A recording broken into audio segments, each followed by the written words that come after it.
permítame leérselo. Dice: la redención es la acción de liberar a alguien de una situación adversa, como un dolor, una penuria, una obligación o un compromiso.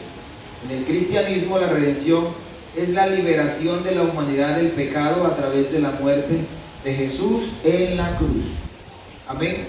Cristo nos redimió, escuche bien, nos redimió. ¿Sabiendo usted ya que la redención es la liberación de alguien? Amén, la liberación de alguien. Supongamos que a Heider le cae el parlante encima y él no puede quitárselo solo. Lo está matando, lo está aplastando, él solo no puede quitárselo. Pero entonces Alberto y Carlos se dan cuenta y llega y le quitan lo liberan. Lo liberan. En tiempos antiguos, cuando Colombia estaba en guerra, no voy a mencionar los nombres de los grupos, pero de pronto a alguien lo llevaron secuestrado y pedían un dinero a causa de su liberación. Entonces el familiar reunía su dinero y se lo daba al grupo X, y ese grupo lo soltaba. ¿Qué estaba haciendo? Lo estaba redimiendo del cautiverio que tenía. En este caso bíblico, la redención consiste en que la humanidad estaba cautiva en el pecado y Cristo nos redimió. Amén. Escuche bien, Cristo nos redimió del pecado. Demos gloria a Dios. Gloria a Dios. Así que es importante poder entender cómo sucedió esa redención.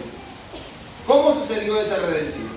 Voy a leer nuevamente los versículos y vamos a notar unas palabras importantes. Dice: la justicia de Dios por medio de la fe en Jesucristo. Porque hay muchísima gente que se le anuncia que es libre del pecado. Cuando predicamos el Evangelio no es un juicio ni es un señalamiento. El Evangelio es una buena noticia donde se le dice al pecador: tus pecados han sido perdonados. Pero esa persona a quien se le da esa noticia tiene que creer en Jesucristo, quien fue quien pagó el precio de tu pecado. ¿Está comprendiendo? Voy a colocarlo de ejemplo. El domingo hace 15 días estuvimos hablando de un ejemplo que coloqué. Dice: Jorge va en la moto y se voló el semáforo y el policía de tránsito lo espera de aquel lado. Dice: oiga, venga, sus papeles, su pase, su casco. Y si no tiene casco, no tiene papel, no tiene mecánica, no tiene seguro, y aparte se voló el semáforo, usted tiene compareto por todas partes y le da para enchiverar la moto, y eso le da un montonón de plata que no lo puede pagar. Pero el policía se mueve a buen corazón y saca de su cartera y dice: mira, ve, aquí hay 2 millones para que pagues los comparendos que yo te acabo de hacer. Eso es un regalo, porque lo que debería ahora era pagar los comparendos, pero no tenía cómo hacerlo, ¿cierto? Eso sería un regalo muy grande. Esta semana me encontré un video bonito y aún lo puse de estado. Y el video es un caso en Estados Unidos, un juez que le llevan a una persona que ha cometido una infracción y le dicen: bueno, tienes que pagar tantos dólares por tu infracción. Y el muchacho dice: bueno, yo no tengo en el momento cómo pagarlos, no sé si de pronto lo pueda diferir en algunos montos. Y el juez le dice: me da la impresión por tu modo de hablar que eres militar. Y digo: sí, yo fui a esta guerra y a esta. Entonces, todo el que ha ido a una guerra en Estados Unidos ya entra como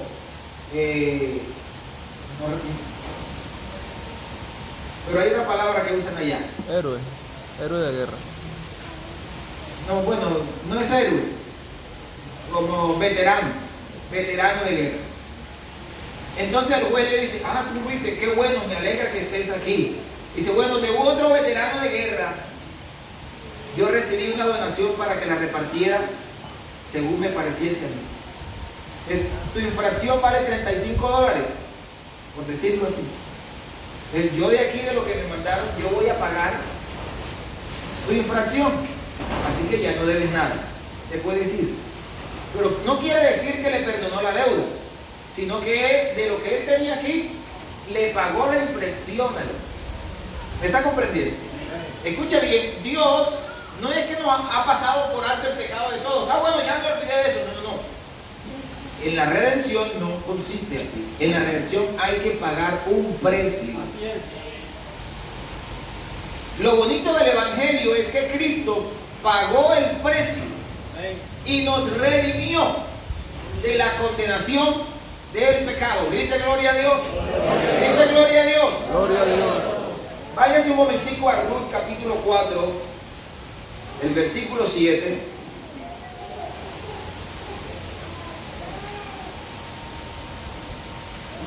Ruth capítulo 4, verso 7. Y le voy a hacer un contexto un poco histórico aquí, parafraseado, antes de ese versículo.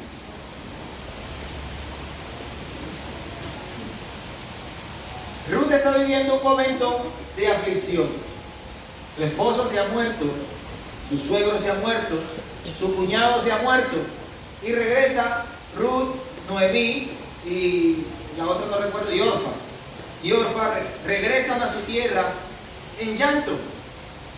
Noemí, por ejemplo, decía: ya no me llamen Noemí, llámenme Mara, porque mi alma viene amargada.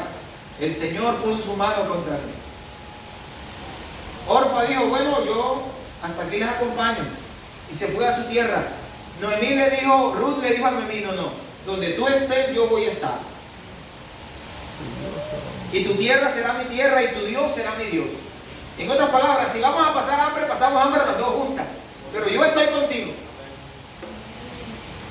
Se quedaron en un lugar, tal vez pasando algunas necesidades, pero había un familiar cercano que podía redimir, podía hacer algo por ellas, llamado Boaz. A Ruth se le dijo: este hombre, según la genealogía, que es la rama familiar, es quien te puede redimir.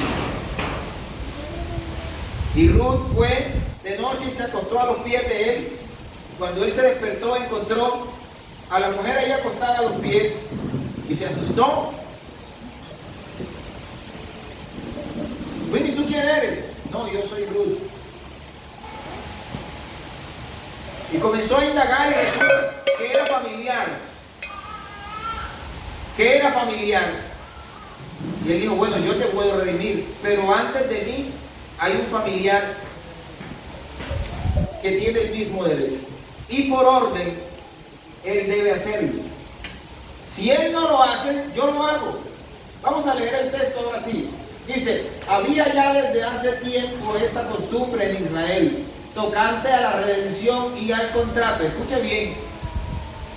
¿Era tocante a qué?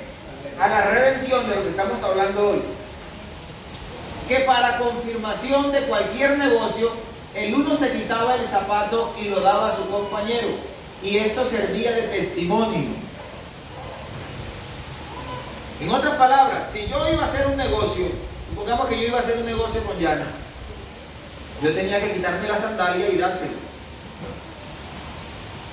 Así que cuando alguien le reclamaba: oye, ¿tú por qué tienes este carro?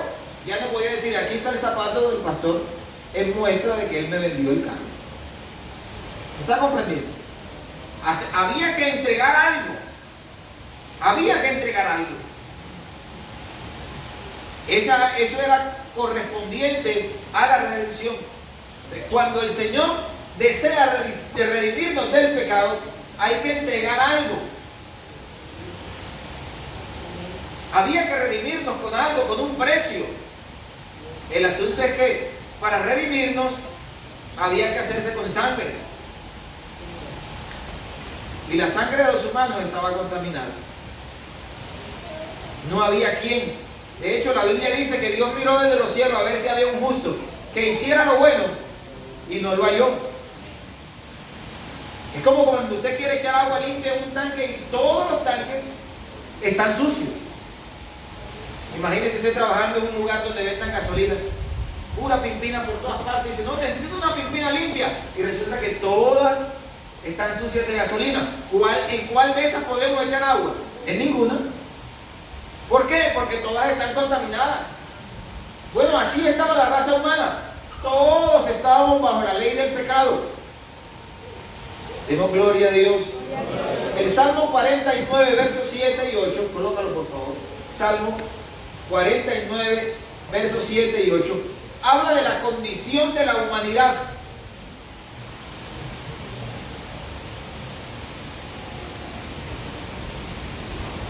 Dice, ninguno de ellos podrá en manera alguna redimir al hermano, escuche bien,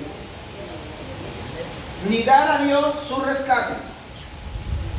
El versículo 8 dice, porque la redención de su vida es de gran precio y no se logrará jamás. Oiga, debe ser una situación muy terrible. No sé si hay alguno aquí que el médico le haya dicho, ya no hay nada que hacer. ¿Habrá alguien que lo hayan desahuciado de los médicos?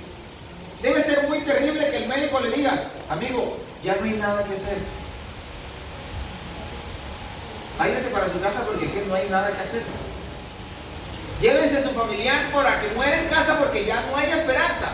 Si le hacemos quimio ya no le sirve, si le hacen radioterapia no sirve, si le ponen medicamentos no sirve, no se puede hacer nada.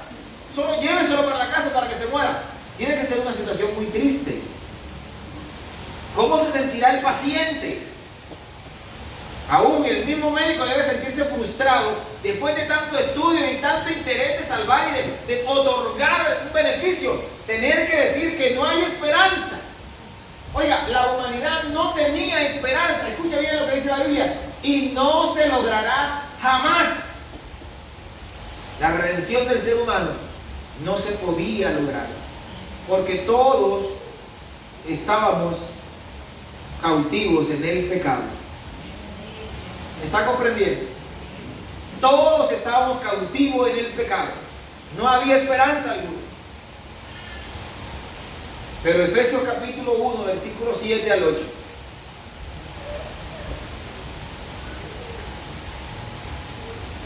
Nos dice algo especial.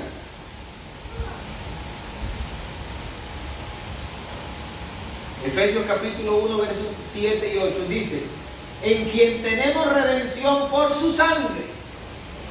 Oiga, aparece una oportunidad de salvación. Aparece la redención para el ser humano, pero por la sangre de Cristo. Limpia, sin mancha y sin contaminación. Y eso hay que comenzar a creerlo, amigos que nos acompañan en esta mañana.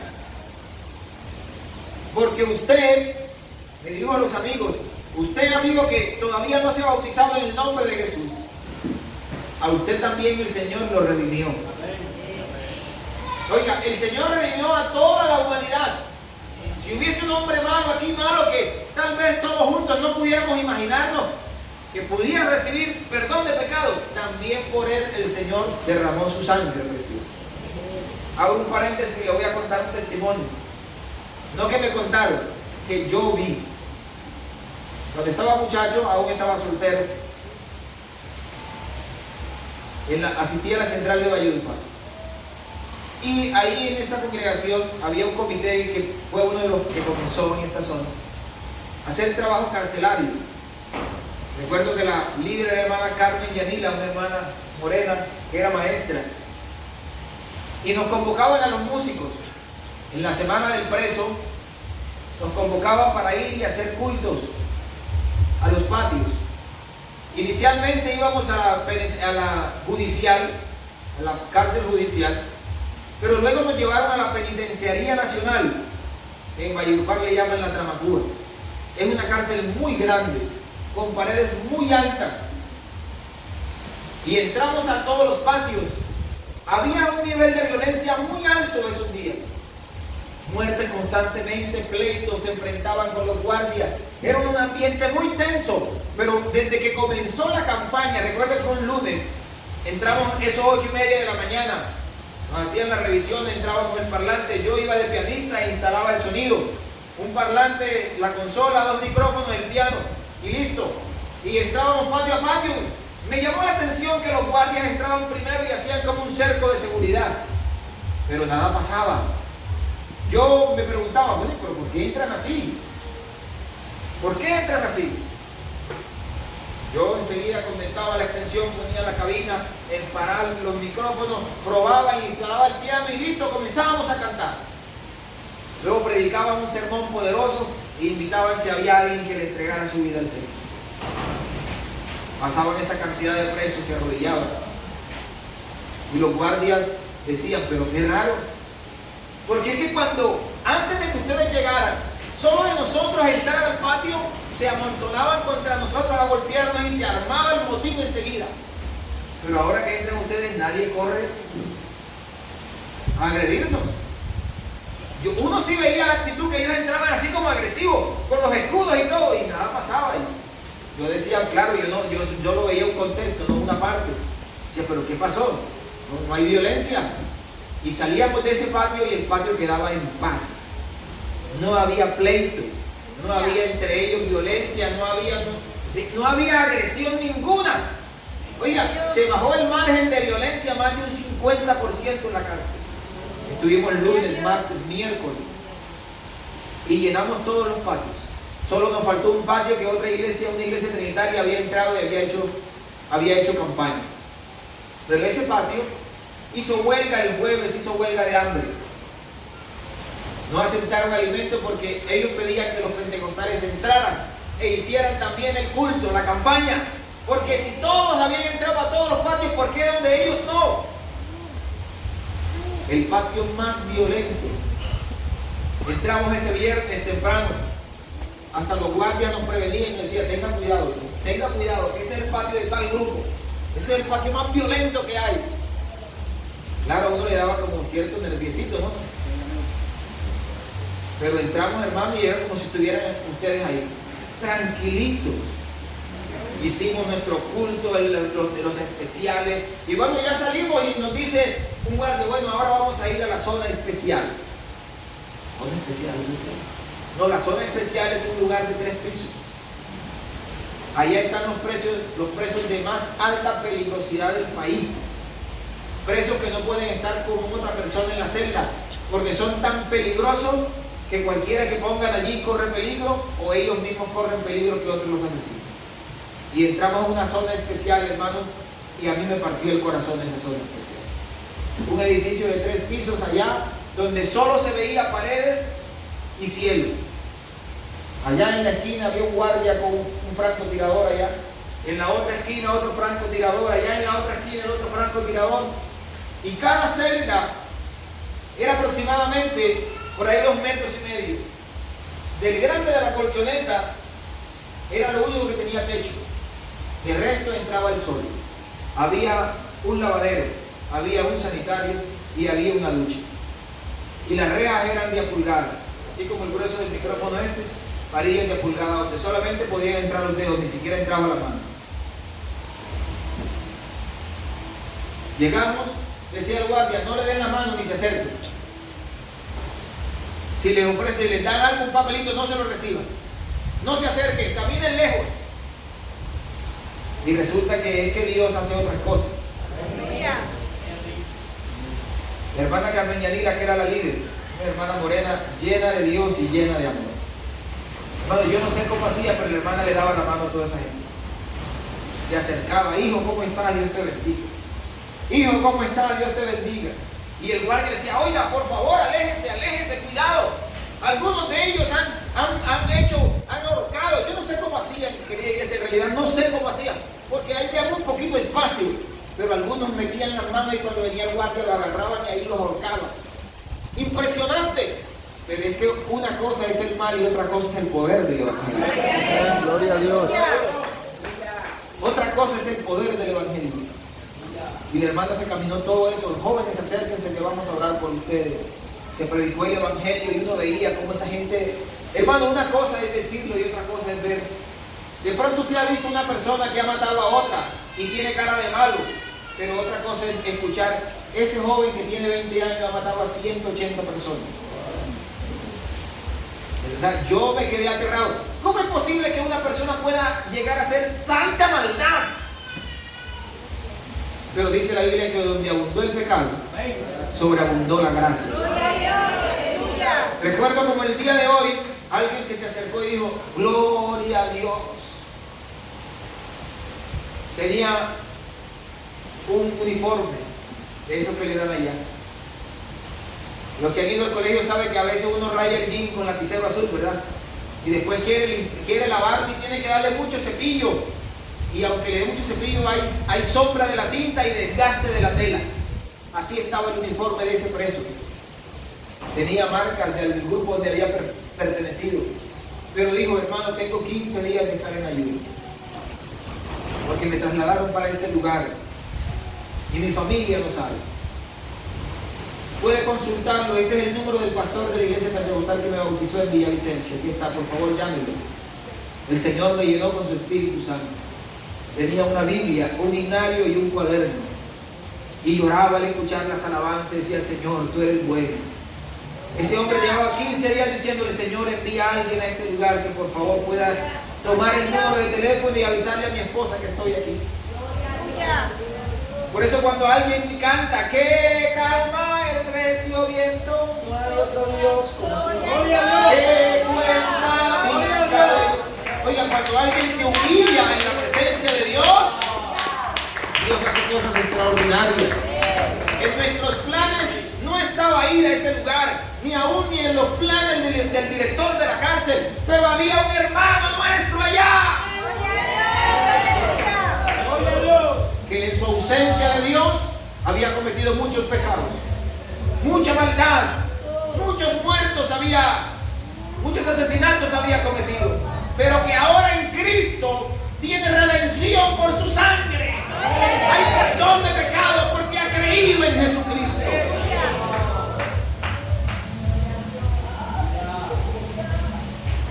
No importa el lugar donde esté el hombre, si él cree en Jesucristo, tiene perdón de pecados. Hay redención por la sangre de Cristo. Dice el versículo anterior, por favor. Dice: en quien tenemos redención por su sangre. Cuando alguien cree en Jesucristo y se arrepiente, entonces el perdón de sus pecados llega a él y siente esa paz que solamente Cristo puede dar.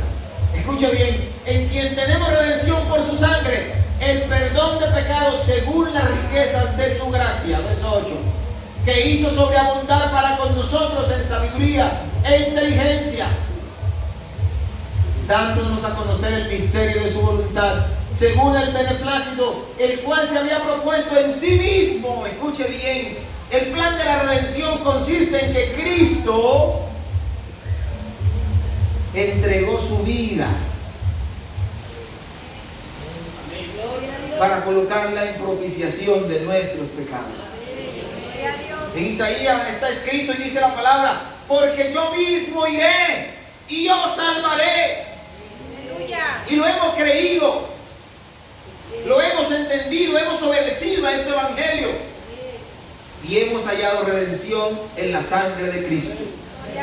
Hemos obedecido a Cristo y ahora podemos decir que somos salvos. ¿Hay alguien que sea salvo en esta mañana que grite gloria a Dios? Grite gloria a Dios. Colosenses capítulo 1, versículo 12 al 14 dice la palabra del Señor.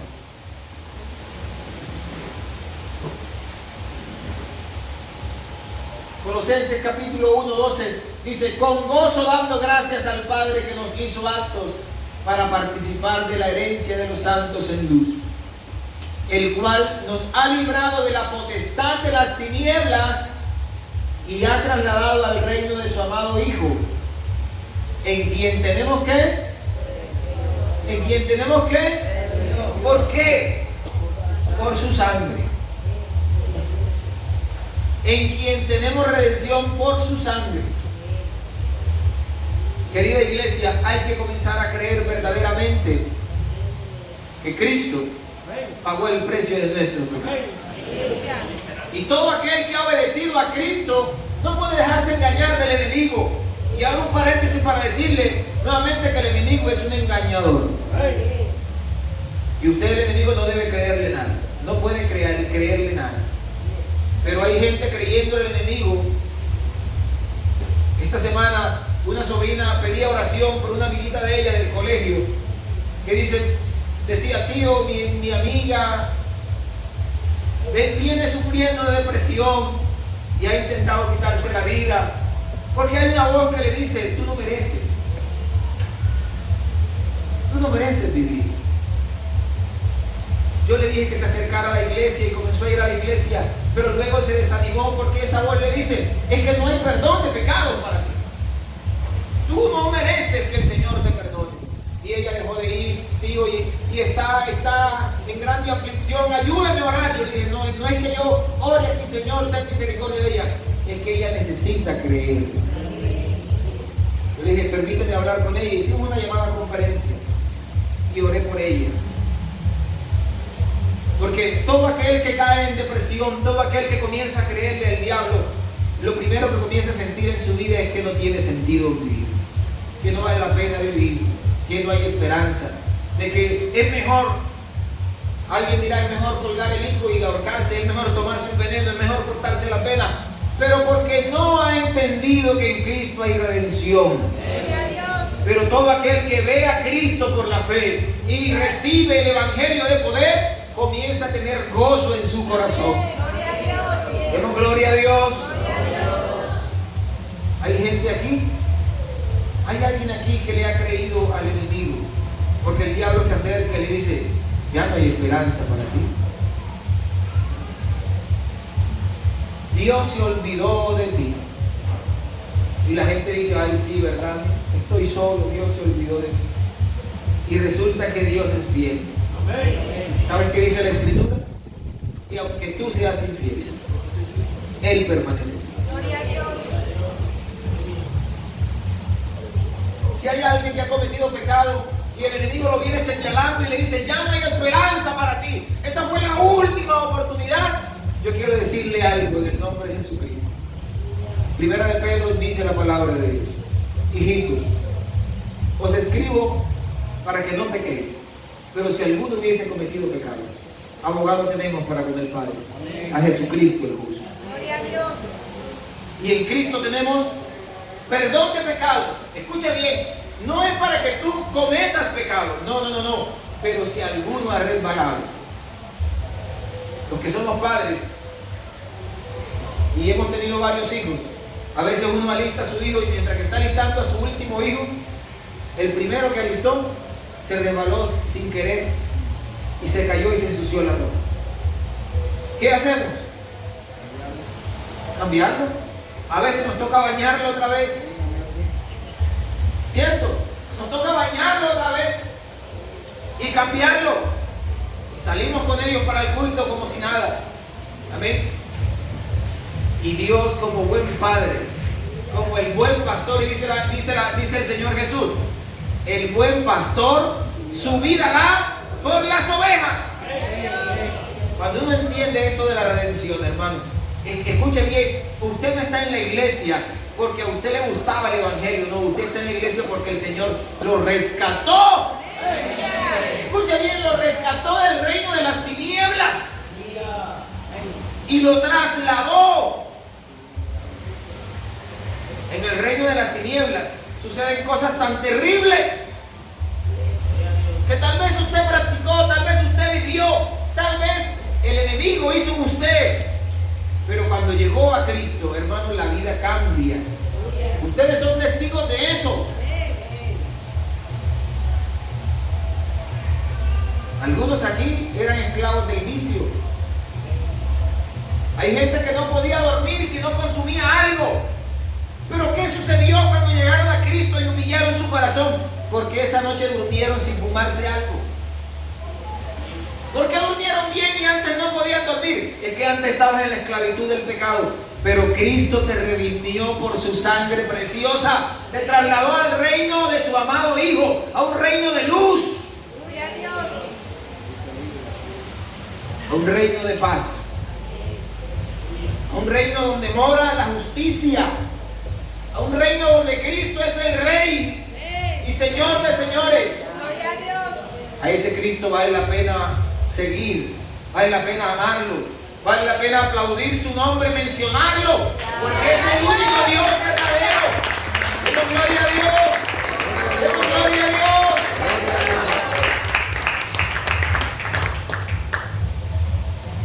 quiero ir finalizando esta corta enseñanza para decir que en Cristo tenemos redención por su sangre. Tenemos el perdón de pecados.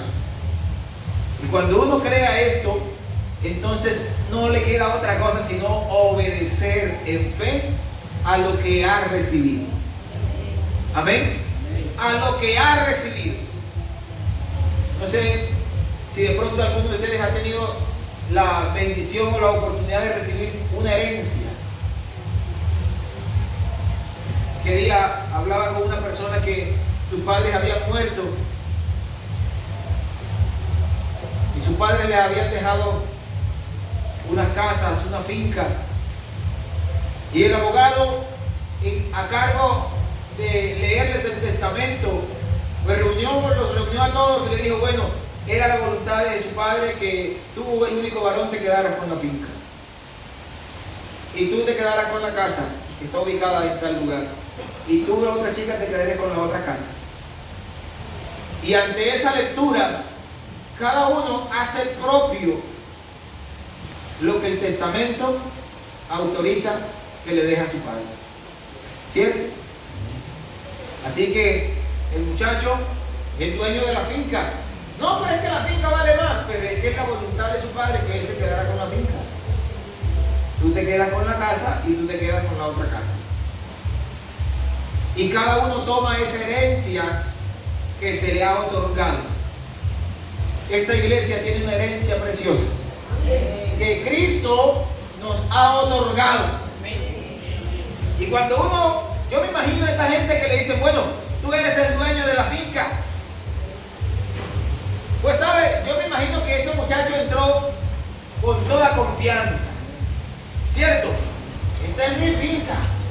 Ya puede decirle al trabajador: oiga, por favor, mueve eso de ahí. Pues ya no vamos a trabajar de esta manera, vamos a trabajar esto.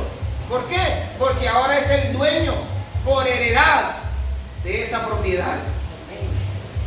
Bueno, iglesia, yo quiero decirle que el Señor nos ha dado herencia. Tenemos herencia con los santos. Así que tenemos que entrar confiadamente. Hay gente que le cuesta trabajo entrar en la presencia de Dios. ¿Sabe por qué? Porque dice: hermano, es que yo me equivoqué. Yo hace un año cometí un pecado, dije una mentira, me sucedió tal cosa. No quise decir esto, pero lo dije. No quería ofender a tal persona, pero lo ofendí. Y yo siento que Dios no me ha perdonado aún. Yo lo que quiero decirte en esta mañana es que te hace falta creer a la palabra. Porque toda esta herencia la recibimos por la fe. Y cuando uno le cree al Señor, uno tiene que dar pasos de convicción, de confianza. Yo me atrevo a decir que soy hijo de Dios, no porque no haya cometido errores, sino porque he obedecido y me he hecho bautizar en su nombre. Y la Biblia dice en Juan capítulo 1 versículo 12: mas a todos los que le recibieron, a los que creen en su nombre, le dio potestad de ser hechos hijos de Dios. Ahora pregunto: ¿hay alguno aquí que se haya convertido al Señor, que le haya entregado su vida al Señor? ¿Hay alguno aquí que haya creído en su nombre? ¿Hay alguno aquí que se haya bautizado en su nombre? Usted es hijo de Dios. Ahora, ¿por qué el diablo viene a decirle que usted es hijo del diablo?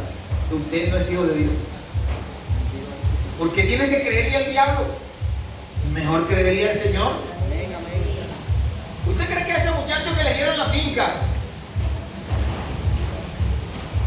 y aparece otro para decir: no, que esta finca es mía? ¿Usted cree que él se la va a dejar quitar así de fácil? Usted va a decir: ah, bueno, entonces como es suya, quédese, yo me voy. Y así de fácil te la vas a dejar quitar. Entonces, ¿por qué alguno aquí ha tenido que venir pensando que es mejor retroceder? Oiga, el diablo tan tonto, ¿sabe qué le dice a algunos? Para estar cayendo, para estar quitando, es mejor caerse. Oye, eso me lo han dicho a mí: pastor, para estar guindando es mejor caerse. Yo le dije: eso te lo ha dicho el enemigo, porque en realidad eso no es cierto. Una persona se resbala de un techo y logra agarrarse, hermano, de ahí no lo suelta nadie. Y la gente dice, tírate, suéltate, suéltate. Dice, no, no me suelto. Y aún le ponen abajo para que reciba. Le ponen un colchón y todavía le da miedo soltarse. ¿Por qué? Porque es que si me suelto me puedo matar. Pierdo todo. ¿Y por qué el enemigo le ha hecho creer a alguien que para estar guindando es mejor soltarse? Yo quisiera invitar a ese para que pudiera llenarse de fe y valor y cantara: si mi vida es caña cascada, no permitas que se quiebre. Si es pábilo humeante, que no se apague. Oh, si tú fueras al Señor, recuerda, ya tienes la redención. Ya eres santo, ya eres parte de la familia de Dios, ya eres hijo de Dios. Y si has cometido alguna falta, yo te animo para que vengas a sus pies y le digas: Señor, yo necesito que me perdones. Siempre he dicho esto y lo voy a repetir nuevamente. Hay episodios de nuestra vida cristiana que a veces uno comete una falta y en realidad no lo quería hacer. Se sintió presionado, sintió que no había otra cosa que hacer y bueno, lo hizo. Pero hay otras épocas que uno quiso hacerlo. Amén. ¿Cierto? Que el Señor te dijo: no lo hagas, no lo hagas, no lo hagas, y uno de terco lo cometió. Pero luego reflexionó y dice: Señor, me equivoqué. Pues cuando te vengas a arrepentir, no le digas al Señor una mentira. Si tú quisiste hacerlo, ten la valentía y dile: Señor, yo lo quise hacer, pero ahora estoy arrepentido, Señor. No vengas a decirle: Señor, yo no lo quise hacer, porque el Señor conoce la intención del corazón. Y el Señor no te va a perdonar. Pero tú le dices: Señor, perdóname, perdona porque fui atrevido. Perdóname mi arrogancia, Señor. Yo lo quise hacer. Aunque tú me estabas evitando el problema, yo lo quise hacer. Escucha bien, porque Dios habla a tiempo y fuera de tiempo. Si alguno ha cometido un error aquí, sabe que antes de dar el primer paso, el Señor te envió palabra a tu corazón, a tu conciencia. Y algunas veces vas de camino a hacer lo malo. Y de camino, oiga, hasta el inconverso te habla: oiga, ¿usted qué va a hacer? Dice una joven que trabaja en la mina. Dice: pastor, yo venía atormentada por un pensamiento y ya había tomado la decisión de apartarla. Y como a las 2 de la mañana, un pequeño descanso, se montó en la camioneta y reclinó la silla y se estaba durmiendo un ratico. Pero en realidad también tenía el pensamiento: apártame. Y ella había dicho: bueno, está bien, me voy a apartar.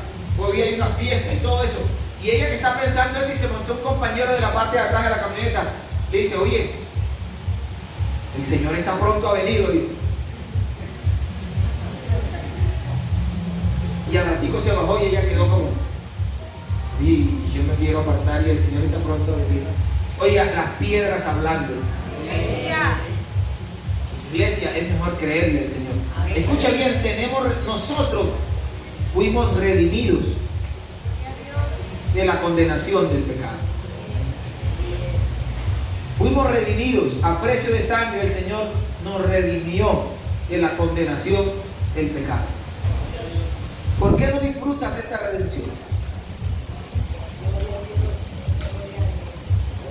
Yo quisiera invitarle que usted se imagine una persona que haya estado secuestrada por 40 años y ahora lo llevan a su casa libre. Oiga, no había podido bañarse en una ducha en su baño, no había podido acostarse en su cama hace 40 años y ahora está en su casa, en su habitación, en su cama. Ahora tiene derecho a su ducha, ahora tiene derecho a su baño y todo. Pregunto: ¿disfrutará de ese espacio que tiene ahora? Oiga, si fuese yo, abriría esa ducha y me quedaría ahí. Oiga, 5 años sin bañarme bien bañadito, o tantos años, y ahora me puedo echar jabón, me puedo cortar las uñas, me puedo afeitar aquí en el baño. ¿No disfrutaría eso? Hay gente que el Señor le dice: yo redimí tus pecados, pagué el precio de tus pecados, te redimí a precio de sangre. Y todavía está en la iglesia diciendo: ay, hermano, pero es que esto es muy difícil. No seamos como Israel. Israel estaba en cautiverio, 400 años en Egipto, y el Señor los trajo a libertad. Y aunque estaba en el desierto, pero estaban en libertad. Pero alguien dijo, no, estábamos mejor allá. ¿Cómo así? Siendo azotados, con largas tareas de trabajo, tratados como animales, y que alguien diga, hermano, es mejor, estaba allá. Hay gente que dice, hermano, es que el evangelio es muy duro. El evangelio es muy duro, hermano. Yo cuando estaba en el mundo, por el testimonio de Juan Carlos, yo bailaba gloria a Dios. Yo cantaba gloria a Dios, pero ahora en Cristo, hermano, esto es duro, muy difícil. Eso es porque no has entendido lo que el Señor ha hecho en tu vida. Pero en Cristo somos nueva criatura. Y las cosas viejas y todas son hechas nuevas. Quiero invitarle a estar en pie, iglesia. Hoy tenemos redención por su sangre. Hoy día misionero se predica, se celebra la salvación que el Señor ha dado por el evangelio a miles de almas. Y donde llega el evangelio va salvando almas. Y lo que predica el evangelio es que hay redención en Cristo. Su sangre nos trajo redención. Fuimos comprados a precio de sangre. Que el enemigo, el Señor lo derrotó en la cruz del Calvario. Que el Señor nos compró a precio de sangre. Que hoy en Cristo Jesús tenemos paz para con Dios. Oiga, qué bonita oportunidad para invitar, si hay alguien, si hay un amigo, si hay un apartado que quiera decirle, yo quiero entregarle mi vida al Señor. Quiero nuevamente ser de los salvados. Hoy es un día misionero especial, donde esta iglesia puede orar por alguien que desee entregarle su vida al Señor. También si hay alguien que quiera decir, yo quiero dedicarle mi vida al Señor para el servicio, yo voy a predicar el evangelio. Aquí está mi vida, Señor, tómala. Quiero que tú me uses para predicar tu evangelio. Quiero ganar almas para ti. Hoy es una oportunidad excelente para decirle, Señor, aquí está mi corazón. Yo no quiero vivir más en la condenación del pecado. Yo quiero hoy hacer parte de ese pueblo redimido por tu sangre. Hoy es un día oportuno para entregarle su vida al Señor. Vamos a orar, iglesia. Levante su mano, por favor, y oramos. Soberano Dios, bendito Dios, bendito Rey, Dios Todopoderoso.